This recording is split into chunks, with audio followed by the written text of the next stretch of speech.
Атентаторски акции на прво место. Жртвите нема зошто да не плашат. Рековме слобода или смрт. Сосема без жртви ништо не може да се добие. Немало да биде хумано. Ама има ли некој да е хуман кон нас? Секој ги заштитува своите интереси, та и ние треба да ги чуваме своите интереси. Васил Чакаларов.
Атентатор, терорист, комита. Тоа се синоними кои неизбежно се поврзани и со историјатот на внатрешната македонска револуционерна организација, од незиното основање во 1893 година, низ годините на единство, сплотеност, но и внатрешни поделби, непријателства и физички ликвидации во незините редови. За жал, по внатрешните поделби во редовите на ВМРО, атентатите се случували во самите организациони редови, што значително е ослабнало и искомпромитирало незината позиција кај македонскиот народ.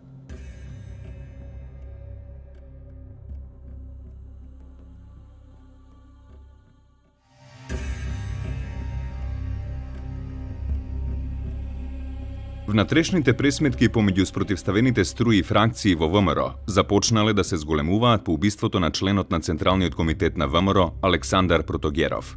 Уште од 6-тиот конгрес на ВМРО, кога постоела внатрешна привидна компактност и единство, новиот член на Централниот комитет Иван Михајлов се обидувал да надвладее во организацијата и да ја наметне својата волја и одлуки како решавачки во понатамошниот развој на оваа македонска организација. За съжаление, в македонското национално-освободително движение винаги има някакви разцепления и борби. Дали е между вътрешната ВМОРО и Върховния македоно-одрински комитет, дали е вече вътре в МОРО, както е на две групи, така наречената левица Яне Сандански, Чернопеев, Георче Петров, Перетошев, или така наречената десница. То не са верните заглавия, но така са влезли в литературата. Там Христо Матов, Борис Арафов, Иван Гарванов, и се стига до там, че 1907 година Яне Сандански изпраща Тодор Паница да екзекутира Борис Арафов, Иван Гарванов и Христо Матов. Успява първите двама да ликвидира, т.е. разцеплението вече е така с кръв подпечатано. И от тук нататък почти винаги има разцепление и последното разцепление е 1928 година на така наречения ВМРО. То вече не е ВМОРО, е само ВМРО на Иван Михайлов и ВМРО протогеровисти. Протогеров, кој бил во подминати години, бил свесен дека неговата моќ е во залез и затоа се обидувал да се опкружи со приврзаници и членови кои ќе го поддржуваат. По убиството на Тодор Александров во врвовите на внатрешната македонска револуционерна организација на некој начин започнала една борба за превземање на раководството, односно на раководната функција на ВМРО. Тука се амбицирал младиот Иван Михајлов, кој што околу себе привлекувал луѓе од средините на ВМРО кои што пред се по возраст биле помлади, наспроти другото крило кое што почнало полека нели да се издвојува како една посебна струја, предводено од Александар Протогеров. Околу Протогеров останале оние интелектуални средини кои што биле со подолг стаж во внатрешната македонска револуционерна организација и можеби и оние кои што биле и вклучени и во масонското движење. На некој начин по оваа линија тие не го прифаќале атентаторскиот начин на делување на внатрешната македонска револуционерна организација, кој што од страна пак на Иван Михајлов се повеќе бил практикуван, се повеќе бил потенциран како еден основен метод. На страната на Михајлов застанале помладите членови на организацијата, кои ја поддржувале неговата ориентација кон засилени атентаторски и терористички акции, но и поголема поврзаност со политиката на бугарската влада.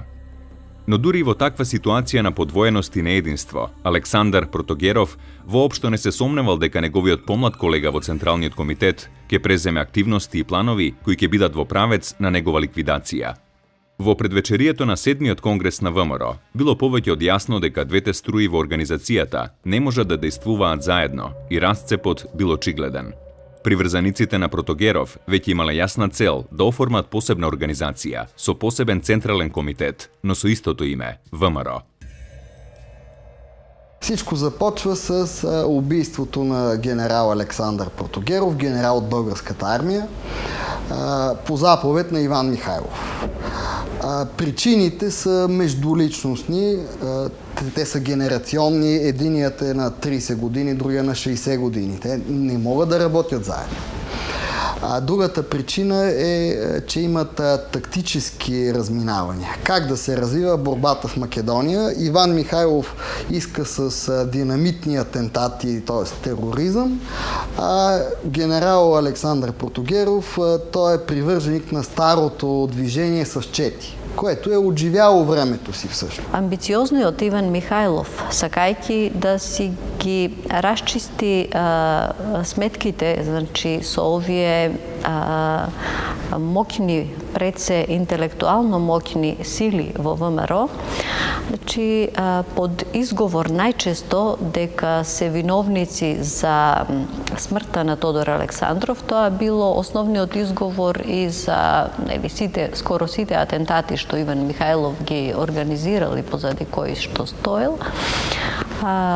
Првин ќе посегне по животот на Александар Протогеров. Иван Михайлов обвинява генерал Протогеров, който му е другар в Централния комитет на ВМРО, че е участник в убийството на Тодор Александров, което не е доказано и до днес. И заповядва неговата екзекуция.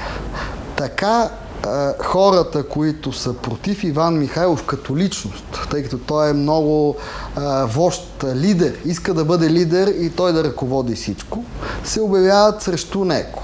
Това са така наречените протогеровисти, Перо Шанданов, Лев Главинчев, Георги Баждаров, всички те са от Македония, но живеят в България. Те пък обвиняват Иван Михайлов, че не спазва устава на ВМРО, който е още стария устав на ВМОР. Че той 3 години не е стъпал в Македония. Иван Михайлов, откакто е роден в Щипско, не е стъпал в Македония, реално погледнато. И всъщност борбата между двете крила на ВМРО се провежда почти изцяло в България. Това са много известните македонски убийства.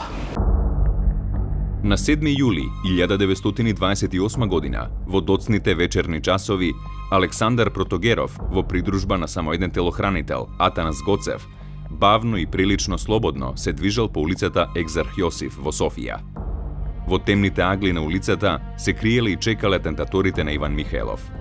Софија била разбудена и вознемирена од револверските истрели на Димитар Стефанов, Димитар Ѓузданов и Нанчо Витлеров, кои биле фатални по животите на Протогеров и неговиот телохранител. Веднаш по атентатот, приврзаниците на Иван Михајлов низ цела Софија распространиле илјадници поштенски картици на кои се гледала фотографија на Александар Протогеров со Алеко Василев Пашата и Ѓорги Атанасов, со што индиректно се сакало да се докаже дека членот на Централниот комитет на ВМРО учествувал во подготовките за убиството на Тодор Александров. Убиството на Александар Протогеров силно одекнало во бугарското општество и во круговите на македонското револуционерно движење. Неговата ликвидација ги засегнала не само македонските организации, туку и бугарските војни кругови, затоа што Протогеров бил и бугарски генерал. Во погребната поворка имало стотици луѓе, од кои и познати личности од бугарскиот општествено-политички живот. На опелото и погребната церемонија на Протогеров учествувале 20 свештеници, а говор одржал и митрополитот Стефан, кој што повикал да престанат убиствата и атентатите и да престане да се пролева крвта на македонските револуционери, повикувајќи се на една од 10 Божји заповеди – не убивај. На погребот на Протогеров, поради неговиот генералски чин, биле организирани сите војни почести, а при самиот чин на закоп били испукани почесни истрели во знак на почит кон убиениот висок офицер на бугарската армија. На гробот на Протогеров исто така зборувал и бугарскиот генерал Иван Шкојнов, кој повикувал да престане крвопролевањето и да се пронајдат виновниците кои го подготвувале и спровале атентатот. Неприсуството на генералот Вълков на погребот веднаш било искористено за да се посочи дека овој бугарски генерал во спрега со бугарската влада на Андреј Љапчев и ВМРО на Михајлов учествувал во ликвидацијата на Александар Протогеров.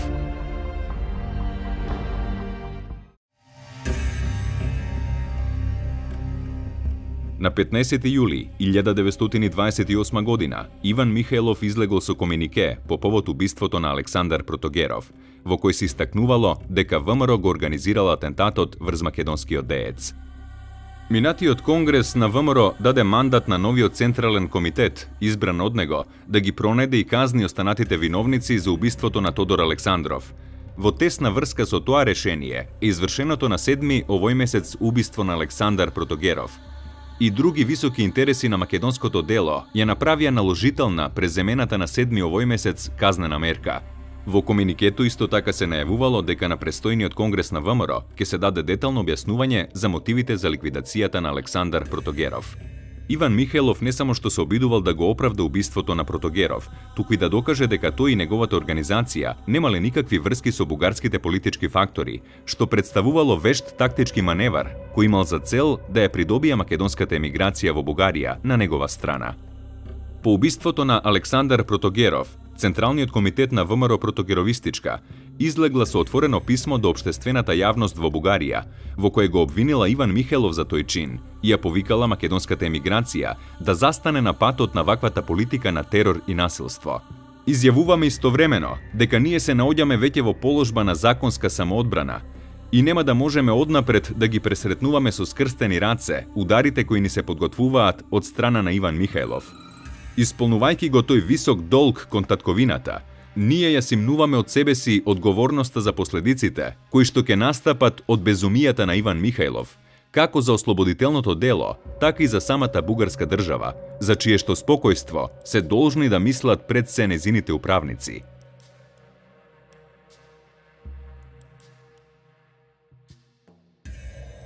Ова отворено писмо представувало вовед во новите крвопролевања и воопшто не ги намалило разликите помеѓу спротивставените македонски организации. На убиството на Александар Протогеров реагирале и интелектуалци, новинари, писатели од странство, кои ја познавале генезата на македонското прашање. На 14 јули 1928 година, со отворено писмо до Иван Михајлов, се обратил рускиот новинар Неманов, кој застанал во одбрана на протогеровистите и го обвинил членот на Централниот комитет на ВМРО дека е директно виновен за убиството на Александар Протогеров, поради што го повикал да се повлече од раководството на македонското револуционерно движење, за да се избегнат трагичните последици кои според Неманов ги предизвикал токму Михајлов. Ако навистина ви е скапо, не вашето честолюбие и желбата да играте улога, и ако ве раководат интересите на македонското дело, и ако ви е скапо и близко ослободувањето на Македонија и достоинството на организацијата, помислете на моето писмо и послушајте ме. Излезете од Централниот комитет и отстранете се од раководството на организацијата. Објавете сам дека не сакајки да падне ни најмала сенка на организацијата, вие доброволно се отстранувате од раководството и ги предавате вашите функции во други раце, и дека чекате конгрес кој што ќе го разгледа вашето дело. Мојата совест и совеста на целото европско општествено мислење не ке може да се помири со мислата дека на чело на такво велико дело може да остане човек кој што ги извалкал рацете со крвта на својот соборец, другар по дело, може би виновен, а може би невин, но во секој случај неисправен дури и пред револуционерен суд. Ваквите остри зборови на Неманов ги делеле и поголем дел општественици од Европа, кои добро го познавале македонското револуционерно движење и кои се ставиле во одбрана на послабите во вооружените пресметки, протогеровистите. Но Михеловистичката ВМРО, преку своите пропагандни активности, успевала да создаде впечаток пред дипломатските представништва во Бугарија, дека таа е организацијата која се борела за слободата на Македонија, а дека протогеровистите биле продолжение на бугарската политика по македонското прашање. Како главен аргумент за тоа, Михеловистите постојано го нагласувале фактот дека Протогеров имал воен чин генерал, кој го добил од високите бугарски војни кругови. Уште на 25. јули 1928 година продолжиле ликвидациите на членови на протогеровистичката ВМРО, при што биле убиени војводите Димитар Димашев и Пандо Струмички. Во текот на есента 1928 година атентаторите се преселиле на Софиските улици, при што неретко страдале и невини жртви, случајни минувачи. На 12. октомври, околу 19 часот, во близина на софискиот кафе бар Феникс, имало голема концентрација на атентатори на ВМРО од двете спротивставени организации. На една маса во барот седели и разговарале двајцата протогеровисти Петар Трајков и Крстан Поп Тодоров, додека во еден момент пред нив ненадејно се појавил михеловистот Асен Спасов, кој во движење започнал да пука од својот парабелум во нивен правец. Во таква ситуација Трајков и Поп Тодоров биле ранети и кога се чинело дека со следните истрели ќе бидат усмртени, револверот на Спасов се закочил. Додека михеловистичкиот атентатор се обидувал да го извади вториот револвер, ранетите протогеровисти започнале да пукаат кон него во обид да се заштитат. Настанала општа престрелка во која се вклучили и други атентатори од спротивставените организации. Откако завршила вооружената престрелка, била констатирана смртта на михеловистот Асен Спасов, додека имало и 6 ранети, меѓу кои и турскиот воен аташе Керим Беј.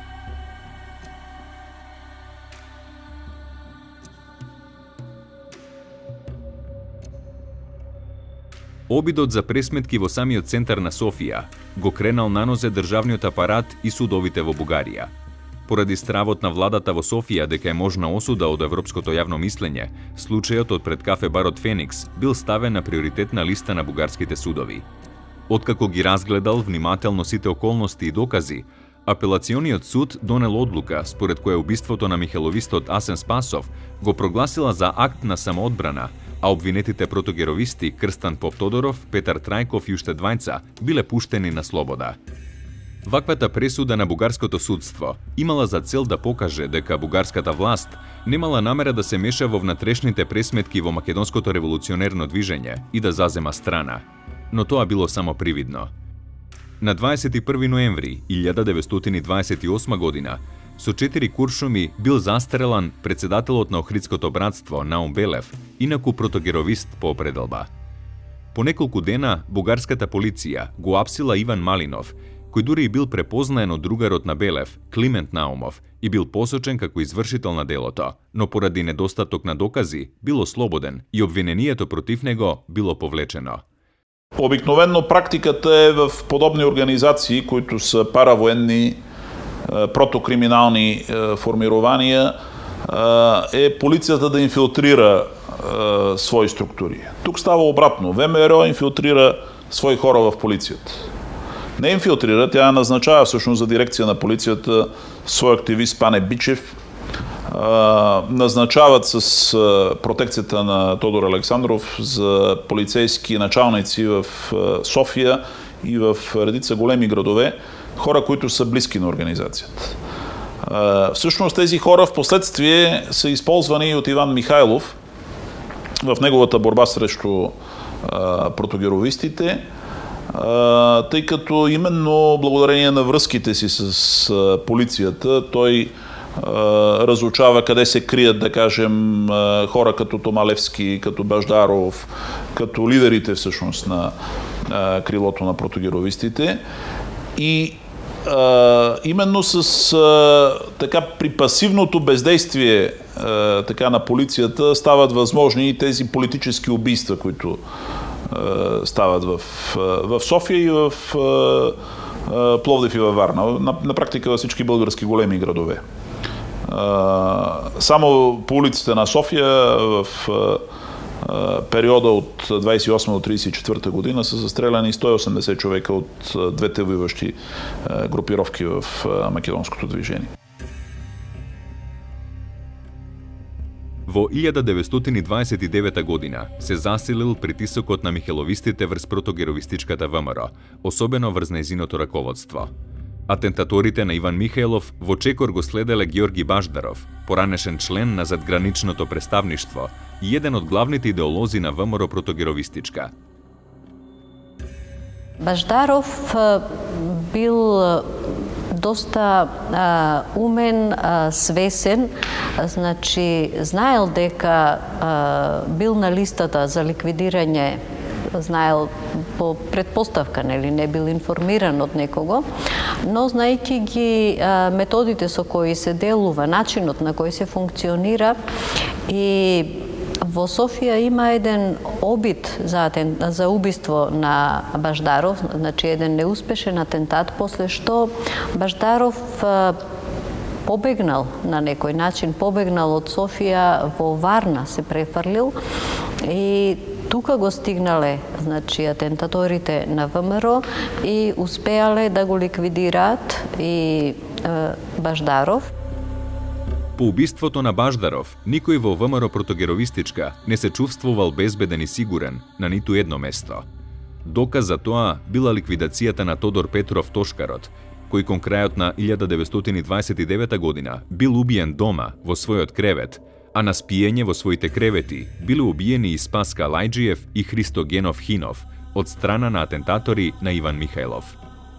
Раководството на ВМРО протогеровистичка по овие напади и ликвидации било принудено да преземе уште поригорозни мерки за безбедност и да премине во целосни легала.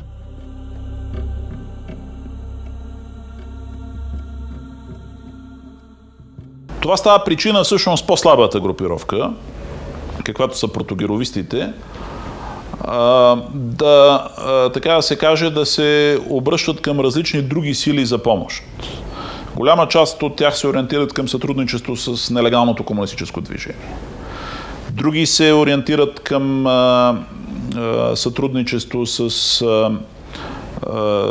тайните служби на Кралска Югославия. Но това е, така да се каже, вече деградацията на македонското движение, което на българска почва, което прераства в така едни безкрайни братоубийства и което бива инфилтрирано от най-различни полицейски структури. На 4 март 1930 година по софиските улици на пат кон дома се враќал Васил Пундев, новинар и писател, протогеровист, кој бил во придружба на Христо Минчев и неговиот телохранител. Во близина на улицата Обориште, број 38, атентаторите на ВМРО Михеловистичка, Димитар Медарски и Никола Дамјанков, од задгрб пукале во Пундев и смртно го раниле. Еден од атентаторите дури се вратил и врз паднатото тело на жртвата го испразнил целиот магацин од својот револвер. Бугарската полиција за кратко време успеала да ги уапси сторителите на делото. Во обид да ја задоволи правдата, мајката на Пундев се обидувала да пронајде адвокати кои ќе го застапуваат нејзиниот убиен син на судското рочиште, но тоа одело мошне тешко, затоа што во Софија владеел голем страф од Иван Михајлов и неговата ВМРО.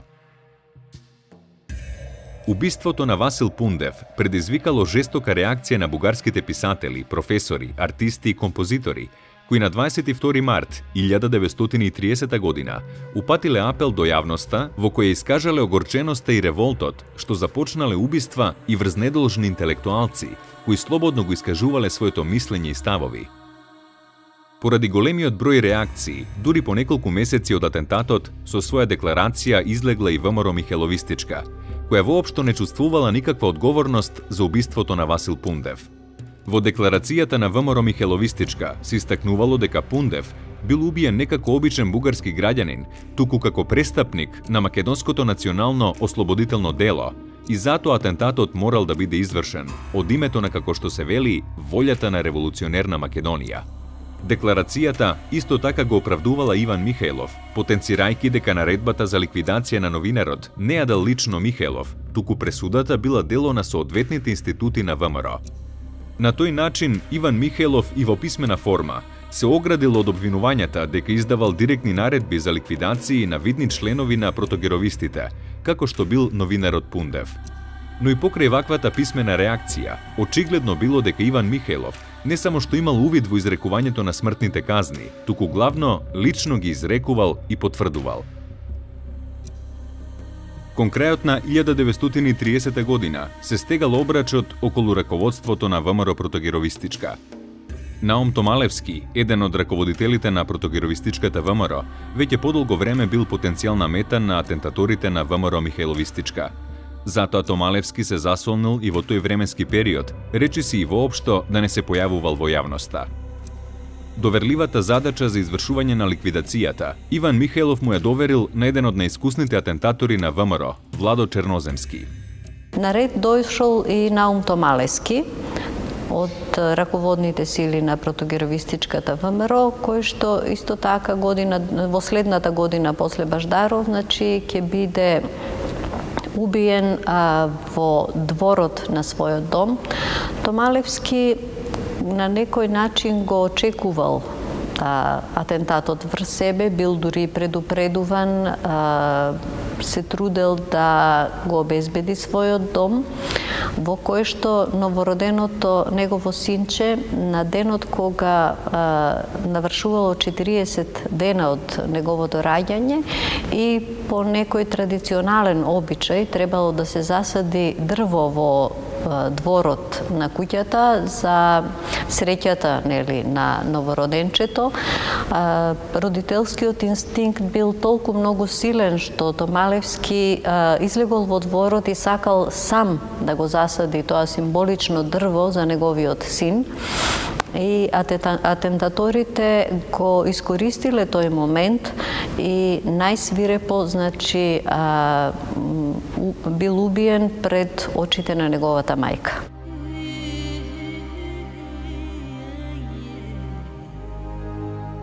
Чинот на раѓањето на синот, кој требало да биде свечен чин, се претворил во семејна трагедија. Веднаш по извршениот атентат, Черноземски и Манов со трчање напуштиле куќата и ги фрлиле своите пушки. На улицата сосема случајно, атентаторите ги сретнал Васил Настев, телохранителот на протогеровистот Георги Кулишев, при што настанала оружена престрелка во која бил убиен Настев, а атентаторите го продолжиле своето бегство. Пукотниците во центарот на градот ја покренале бугарската полиција, која се обидувала да ги пресретне атентаторите. Во престрелката, што се развила со прогонувачите, бил погоден Андреј Манов, додека Владо Черноземски, откако увидел дека е невозможно бегство, се предал. Во 8-миот полициски участок во Софија било спроведено кратко испитување на Черноземски, кој ладнокрвно го признал делото и дури прашал дали Томалевски им подлегнал на раните. Ранетиот Андреј Манов во затворската келија, оставен без лекарска помош, починал од здобиените рани во текот на ноќта. На погребот на Наум Томалевски повторно излегле илјадници македонци од Софија, а на повиците за одмазда од неговите соборци, неговата мајка Тивко изјавувала да не се повикува на тоа. По известно време бугарските судски органи подготвувале судски процес против атентаторот на Томалевски Владо Черноземски. Во сите своји искази, Черноземски тврдел дека ги исполнувал наредбите на Централниот комитет на ВМРО и дека ликвидацијата не била негова лична желба. Согласно истражната постапка, Софискиот окружен суд на 24 април 1931 година го прогласил Владо Черноземски за виновен по однос на атентатот врз Наум Томалевски и му изрекол казна доживотен затвор. Со таквата пресуда, протогеровистите и дел од бугарското општествено милје помислиле дека правдата била задоволена. Но по кратко време, Владо Черноземски на 23 мај 1931 година поднел жалба до апелацискиот суд, во која повторно се повикувал на ригорозните правила и смртните казни кои ВМРО како илегална организација ги изрекувала врз луѓе кои биле осудени од неа. Очигледно било дека ВМРО Михеловистичка имала огромно влијание и во бугарскиот судски систем, а во корист на таквата теза оди и амнестијата која Владо Черноземски ја добил од истиот тој правен систем, кој пред кратко време му пресудил доживотен затвор. На 5 јануари 1932 година Владо Черноземски бил пуштен на слобода. Ваквиот развој на настаните ги ставил во подредена ситуација членовите на ВМРО Протогеровистичка. Дел од незиниот раководен кадар започнал да размислува да се повлече од активно учество во македонското револуционерно движење. Соочени со притисоци и опасност по нивните животи и безбедноста на нивните семејства, по писмен пат со изјави од активно учество во секаква револуционерна дејност, се повлекле Георги Поп Христов и Кирил Прличев. Со тоа ВМРО Протогеровистичка изгубила дел од своето раководство. Но теророт врз протогеровистите продолжил и во 1933 година. Според една статија во весникот Нови дни од декември 1934 година, по налог на ВМРО Михеловистичка, само во 1932 и првата половина од 33 година биле убиени над 60 луѓе, од кои повеќето биле припадници на протогеровистичката ВМРО. Со тоа фактички во меѓусебните физички ликвидации, ВМРО Протогеровистичка претрпела големи човечки загуби, кои предизвикале таа да биде поразена од страна на михеловистите. Македонските братоубиства престанале во 1934 година, кога со закон владата на Кимон Ѓорѓиев ја забранила легалната работа и функционирање на сите македонски организации во Бугарија. Това, че Обединена независима Македонија се превръща все повече в фикция. Тези хора престават да бъдат революционери и от двете страни се превръщат в терористи. При това изключително безмилостни към хора, с които доскоро са работили заедно. Обикновено така се хвърля вината върху Иван Михайлов преди всичко. Без съмнение тя е огромна, но не бива да се подценява и другата страна, която не пропуска момент да пристъпи към физическа ликвидация на хора, които са свързани с Михайлов, но заедно с това са с хора, които са изцяло в легалния спектър. Хора като, да кажем, издателя на вестник Македония Симеон Евтимов, например. И редица други. Така че вината е на двете страни. И двете страни не са в състояние да, така да се каже, да оценят променилата се ситуация. Периодот 1928-1934 година е еден од најмрачните периоди во македонската историја. ВМРО Протогеровистичка била далеку послаба и финансиски и со човечки потенцијал, па затоа била поразена во крвавите меѓусебни физички ликвидации. Тешко е да се утврди вистинската бројка на незините загинати припадници, но со сигурност таа се броела на стотици и тоа за многу краток временски период. Атентатите врз протогеровистите ги организирала ВМРО Михеловистичка. Тие били извршувани со голема доза на суровост, што манифестирала огромна омраза на довчерашните соборци, кои во тие трагични години го насочиле оружјето еден против друг. Раководството на протогеровистите постојано барало поддршка од неутралниот дел на бугарската општествена, политичка и културна јавност, но таа поддршка или била слаба или ја немало. Иван Михајлов имал огромно влијание во политичките, војните и судските кругови во Бугарија. До 19. мај 1934 година, речиси никој не се обидувал да му се спротивстави на неговата политика на атентаторско и терористичко дејствување. Уапсените атентатори на Михеловистичката ВМРО, бугарскиот судски систем секогаш ги прогласувал за невини, а законите на ВМРО и Иван Михајлов биле закони и на бугарската држава. Во една таква ситуација, пресметката помеѓу двете македонски организации завршила со победа на Михеловистичката ВМРО за сметка на протогеровистите, но последиците биле многу далекусежни. Пораз претрпела македонската кауза и македонското револуционерно движење.